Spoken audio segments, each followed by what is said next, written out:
పెద్దిరెడ్డి నీకెంత కొవ్వెక్కిపోయిందంటే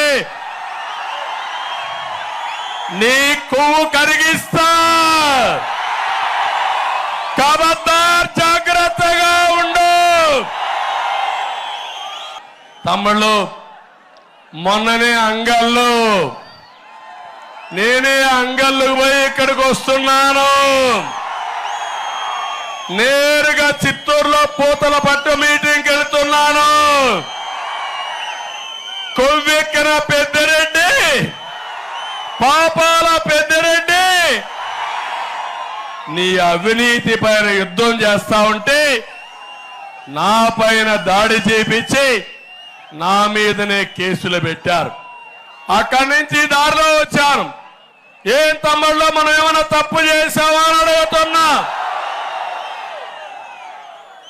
4